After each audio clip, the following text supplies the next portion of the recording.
But let's move on to the next matchup. Are you ready? Let's run it, Chris Brown. Let's run it, Chris Brown. We got the Bills taking on the New Orleans Saints in New Orleans. Is that correct? Yes. I'm going to say yes. In New Orleans, we got our boy Josh Allen at quarterback. I think you're going to start him 100%. Yeah, you're starting Josh Allen. I know he had a down game last week, but I feel like he's at this point in his career one of the top tier quarterbacks in the league, and it's really hard for these top tier quarterbacks to have like back-to-back games where they kind of have a dud game. In New Orleans against the Saints, it is a tough matchup, but yeah, I'm not really too worried about it here because I think Josh Allen can get it done not only through the air but on the ground with his legs as well. So yeah, I'm starting with Josh Allen. You got the rushing upside. You're good. Let's go on to Zack Moss, the running back. Okay, we can talk about both of these guys, I think. Yeah. We'll talk about Zack Moss and Devin Singletary. Who are you starting out of these guys? Because I'm grossed out by both of them. Yeah, I was going to say, do you have a gun? Yeah, you can shoot me. Gun to my head. Who do I start? Is Devin Singletary or Zack Moss? Pull the trigger because I'm not playing either one. Because it's bad. Yeah, that's bad. Yeah, the Saints, I believe it was, they gave up like 3.6 yards per carry. It's the lowest in the NFL. So yeah, it's very hard to run on the New Orleans Saints. They're literally the number one. They're literally the number one defense against tight end or against running backs. Yeah, and a team where the Bills, where they like to throw the ball so much. In the beginning of the year, it was like throw, run, throw, run. So it's a team that doesn't like to run the ball against a team that is one of the best rushing defenses in the NFL. And then they also have a guy named Josh Allen who can snake you the goal line touchdowns and get some yards on the ground himself. Yeah, I'm not sold on the upside that Zack Moss or Devin Singletary offer in this matchup. Yeah. I'm with you on that. I'm not starting either one of those guys. But let's go on to the wide receiver position. We'll start with Cole Beasley. PPR leagues, are you starting Cole Beasley now that they're a passing team? I think they're going to have to throw the ball a lot, like you're saying. So in that regard, I think that Cole Beasley might have an uptick in targets if he's out there. What are your thoughts? The Beasles here. It just when he gets the targets, he has good games. There's been 1, 2, 3, 4, 5 games where he's had 9 or more targets. We go on the mic. In all of those games, he's been, at least PPR wise, he's been highly efficient. He's a Hunter Renfrow-esque type of player. Where his value is based in PPR leagues, but then there's 1, 2, 3, 4, 5 games where he's had 5 or less targets. And in all 5 of those games held to under 10 PPR points. So it's just, is he going to get the targets or is he not? And that's, one of those things where, it's literally 50-50. If he gets 9 or more targets, he's going to perform. If he gets 5 or less, he's not. Yeah, he just needs the volume. It just depends on who you got. It's one of those shot in the darks for me here. I'm not hyped to get Cole Beasley in my league because it's Mike, as you always say, it's the inconsistency for me. Yeah. And, just being really inconsistent. Like I said, it's literally 50-50. Half the games he's been pretty good. The other half, it's just been not very good. Right. So, yeah, I think I'd be sitting him this week. Yeah. Now watch him come out and have like 10 catches, 120 yards. I will say this, that the game script, the fact that the Bills probably are going to have to pass the ball in order to beat the New Orleans Saints, I think that he has the higher chance of getting the targets. So I would say in DFS leagues, maybe he's a better start. But yeah, I wouldn't bank on it. If you're in a pinch, go ahead and flex him. But I'm not going to say start him 100%. Yeah, he's not going to get that approval from me this week in Week 12 against the Saints. Let's move on to Emmanuel Sanders. All right, this is where it gets tricky with these other 2 receivers. Well, not too tricky with the other one, but Emmanuel Sanders, it gets a little bit trickier. How do you feel about Emmanuel Sanders in this matchup? Because I think it's not too bad. Yeah, so Man Crush Manny Sanders came out, had some crazy good games in the beginning of the season. Sorry, I'm not talking to the mic too much. But the last couple weeks since the Week 7 bye, I mean, the targets have been all over the place, 4, 8, 2, and 5. You know, prior to that, he was seeing 6 plus targets pretty much every single game. You know, pretty solid, consistent across the board. He was getting you basically 50-plus yards every single game. You know, he's only had one game over 50 receiving yards in the last 4 weeks, so not trending in the right direction. I mean, we've seen it. It's kind of like the Cole Beasley thing. We've seen it where he's been the guy where he's come out and had a good game. It just depends on who you got here. I'm not rushing to put Manny Sanders into my lineup, but depending on who you got, you know, like I said, you got Tyreek Hill on a bye. Are they the only team on a bye? I will tell you. But yeah, Emmanuel Sanders is definitely a little bit uptick just because his average depth of target is a little bit higher than Cole Beasley, so he's getting the yards with the receptions versus Cole Beasley kind of catches a lot of stuff underneath. So I like Emmanuel Sanders a little bit more, but that's about it. Yeah. So yeah, I'm not. Like I said, it just depends on who you got. I mean, I'm starting. You got the Cardinals on bye as well. Okay, so I mean, maybe you got Kirk, you got D-Hop, who's been banged up. He hasn't really played, but you know, I don't know. You know, I'm playing Hunter Renfrow over him. You know, playing Darnell Mooney over him. You know, just some of these Thanksgiving guys. I'm playing Michael Gallup over Manny Sanders. So it just depends on who you're getting to or who your other options playing are. Chase Claypool. I'm playing Chase Claypool over Manny Sanders. How about okay, Mike Williams? Playing Mike Williams over Manny Sanders for sure. Trying to think of yeah, okay, yeah.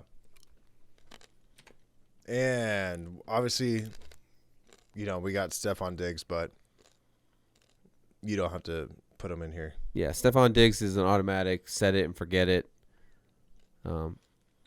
Dawson Knox, now that he's coming back, how do you feel about the boy? He's probably got one of the coolest names in the NFL. Yeah, Dawson Knox. I think it's pretty sweet. Yeah, I mean, he's kind of having a mini breakout campaign before he got hurt. I mean, I'm not mad at it as a potential, back had end. 6 receptions for 80 yards last week. That's not too bad. 10 targets for a tight end position. Yeah. I like that. That's what I like to see. Yeah, for sure. I mean, it seems like Josh Allen trusts him and is leaning on him as the third-year breakout tight end here. So, yeah, I mean, and then when they get in close, they like him. Through the first 6 weeks, he had 5 touchdowns. So when they get in close, it's kind of like the Hunter Henry effect where, they're looking for Dawson Knox when they get into the red zone. Right.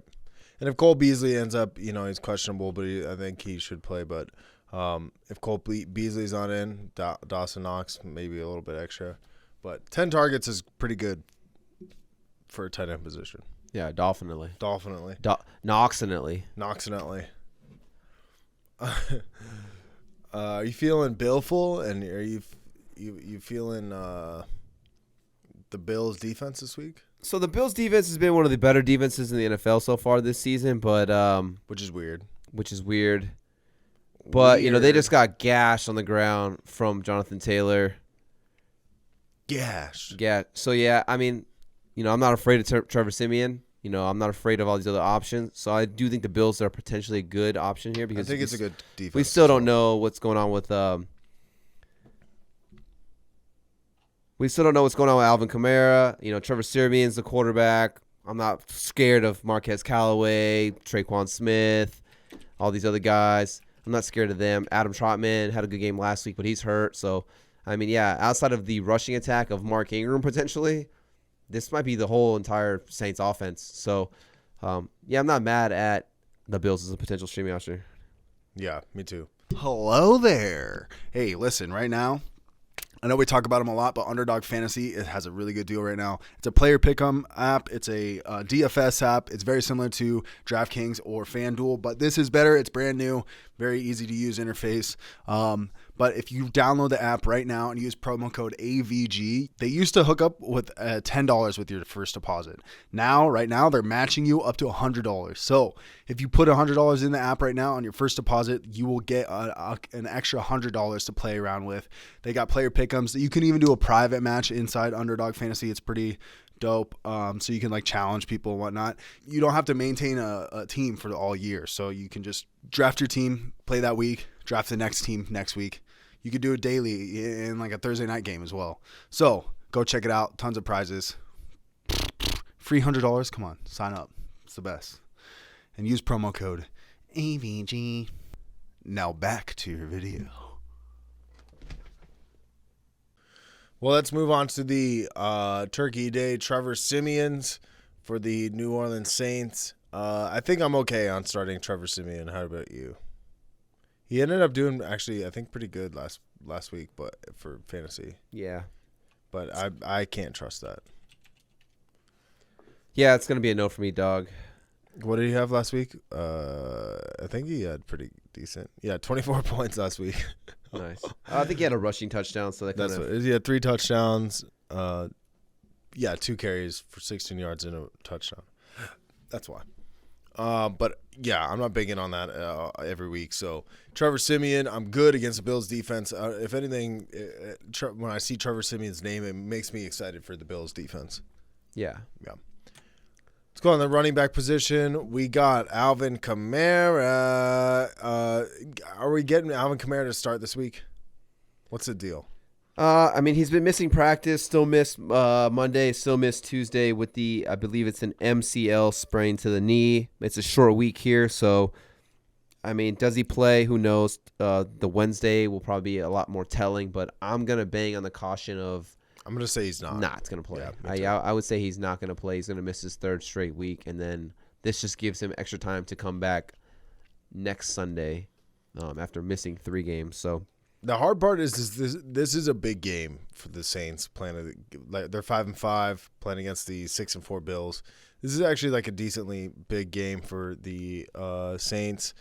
I think the Bucs took the lead or whatnot. But yeah, I think I don't think they're gonna rush Alvin Kamara out there though. I think they know what they have in Mark Ingram and they're gonna run him. So if Kamara does play, are you playing him? I think, yeah. For sure. You gotta 1,000%. I mean, if Kamara's healthy enough to step foot on the football field, he's healthy enough to be in my fantasy lineup. Yeah. I mean, the Bills have been pretty stout against running back position for the most part. But I'm still – it's Alvin Kamara. So, I mean, what are you going to do? Yeah. So – but that being said, let's move on to our boy Mark Ingram. If Alvin Kamara's not in, I think you still can flex Mark Ingram. Mark Ingram is not your running back 1. He's not your running back 2. You didn't draft him at that. You picked this guy up for the most part. Yeah. So I think if anything, you're gonna flex Mark Ingram. I don't know how you feel. I'm not too excited against the Bills defense. I don't think the game script makes sense. I think that they're going to pass the ball more. But just because I think they're going to be playing from behind. But I think it's a decent flex play in that regard. No, yeah, for sure. I mean, Mark Ingram in the last 2 games that Kamara's been out, he had 18 total touches and 22 total touches. Gets you over 100 scrimmage yards in both those games. And he's averaging 5 catches in the last 3 games as well. So, I mean, even if, like you said, the game script's not good to where they can't really rely on the run too much, he is a capable pass catcher out of the backfield. And, I'm just going to go off the trend of him getting another 5 catches out of the backfield, which gives him a safe floor in PPR. And then just like the total scrimmage yards that he's been getting through the ground and through the air as well. Yeah, I like Mark Ingram this week. I think he's an RB2. Like you're saying, you're not starting him as an RB2 because obviously you probably have other options. But, if you have to start him as your RB2, I'm very confident in what he's been able to do in the absence of Alvin Kamara. By the way, if Mark Ingram's actually questionable too. So if Mark Ingram's out, you going to swing in and grab Tony Jones and start him? I mean, if he's the last man standing, then yeah, I'm not mad at it because I mean, he'd probably see like 20 plus touches. Because it's just him and Dwayne Washington. Yeah, he'd probably see like 20 plus touches. Yeah. But okay, let's go on to the wide receiver position. We got our boy Marquez Callaway. Remember the preseason? Everybody was like, "This is the guy. He's gonna be so good." Do you remember all that? Yeah, I mean, he had that crazy game in preseason, 2 touchdowns, and everyone was like, "Oh, this is it, Marquez Callaway." And where is he now? Yeah, where is he now? I don't like it. I mean, it's just, you got. If he didn't fall into the end zone, he only had 26 yards on 1 reception last week on 4 targets. Listen to these targets the past since week 8. 5, 6, 4, and 4. Yeah, that's gross. I mean, since week 6, they're bye. Off the top of my head, I can't remember when Jameis Winston got hurt, but since their week 6 bye, he hasn't had over 40 yards receiving in 5 straight games. So there's just no upside here. And in a tough matchup against a pretty good Bills defense. The only way Marquez Callaway will end up with anything is if the Saints are in the game script where they're falling from behind and they have to play, throw the ball a lot. And so that's the only – I think that's the only time where you can see Marquez Callaway being relevant, to be honest, for fantasy at least. But that being said, let's move on to – oh, wow, I don't have this. This got messed up. But, yeah, continue. What are we talking about? What's our next guy? Just think it's like Traquan, maybe. Traquan, yeah. okay. I'm not starting either one of these guys, Marquez Callaway or Traquan. We don't have to spend too much time on it as we're getting close to an hour on the podcast here. But yeah, I'm not hyped to start any of these guys. I think personally, it's Mark Ingram. If Alvin Kamara plays, it's Alvin Kamara. And then it's Mark Ingram, and that's it. I'm not hyped to play any of these other skill positional players here as well. And then you have Adam Trotman, who might have been a good option, but he hurt his knee, and I think he's out for 4 to 6 weeks as well. So I'm not playing Juwan James or Juwan Johnson or whatever his name is. Yeah, I think I'm good on that too. Saints defense. I mean, if there's no other options available, I mean, if it's like the worst of the worst dumpster dive on the waiver wire, then maybe you have to throw him in there. The hard part is, but I'm not hyped to play them against Josh Allen in this Bills offense. Hey, did you like that video? No, not the one of Big Ben completely eating shit when nobody even touched him. I'm talking about our fantasy football video we just did.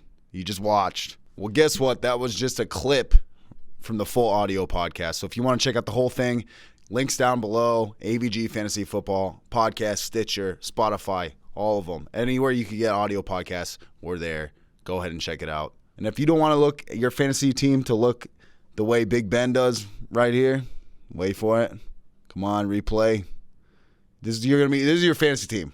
But that won't be your fantasy team if you subscribe to AVG Fantasy Football. So go ahead, subscribe and like this video. Subscribe to the channel and like.